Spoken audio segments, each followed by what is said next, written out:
Government of Balochistan کا پیغام لے کے آئی تھی، اور آپ جیسے کہ جانتے ہیں کہ پچھلے کئی دنوں سے یہ دھرنا یہاں پر جاری ہے،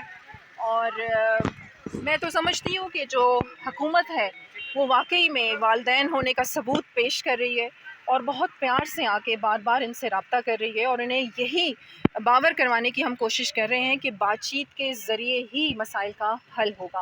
میں پچھلے 3 دن سے یہاں پر آ رہی ہوں، اور میرے ساتھ جو رویہ ہے وہ بھی آپ لوگ دیکھ ہی رہے ہیں کہ مجھے کس طریقے سے یہاں پر وہ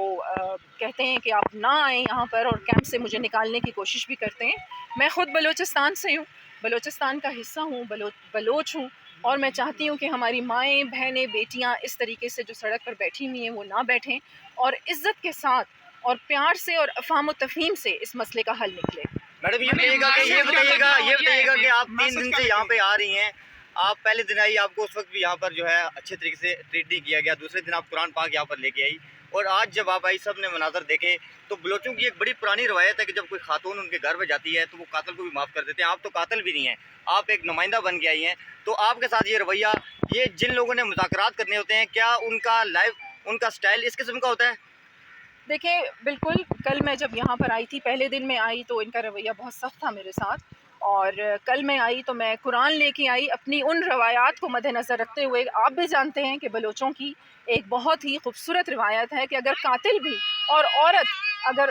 گھر پہ چل کے چلی جائے تو قتل معاف ہو جاتے ہیں۔ میں قرآن لے کے آئی اور میں نے ڈاکٹر مہرنگ کی گود میں قرآن رکھا، کیونکہ وہ شک کر رہی تھی مجھ پہ کہ پتہ نہیں مجھے کس نے بھیجا ہے، مجھے کس نے بھیجنا ہے۔ پاکستان میں اگر سیکیورٹی ایجنسیز بھی ہیں تو وہ کوئی انڈیا کی سیکیورٹی ایجنسیز تو نہیں ہیں، پاکستان کی سیکیورٹی ایجنسیز ہیں نا۔ اگر وہ بھی بھیج رہی ہیں، یا حکومت بلوچستان یا حکومت پاکستان ہمیں یہاں پر بھیج رہی ہے، تو وہ کس کی حکومت ہے؟ کسی غیر ملک کی حکومت تو نہیں ہے، آپ کی اپنی حکومت ہے، اور وہ ماں باپ کی طرح آپ کو ٹریٹ کر رہے ہیں۔ تو میں نے قرآن بھی اس کی جھولی میں ڈالا اور اسے کہا کہ ہماری نیت صاف ہے۔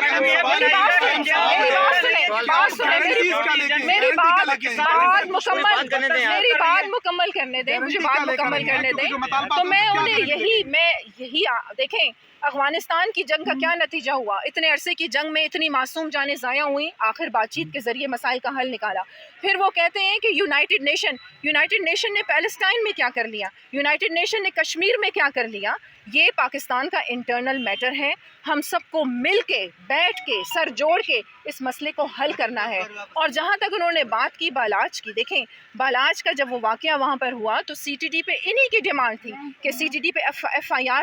آر ہوئی، آفیسرز کو سسپینڈ کیا جائے، آفیسرز سسپینڈ ہوئے، ان کی ڈیمانڈز گاہے بگاہے مانی جا رہی ہیں۔ اور یہ 2 دہائیوں کا مسئلہ ہے، یہ جو مسنگ پرسنز کا مسئلہ ہے، اور اس میں اور بھی بہت ساری سازشیں ملوث ہیں۔ تو یہ جو ہے افہام و تفہیم سے بیٹھ کے مسئلے کا حل ہمیں نکالنا ہے۔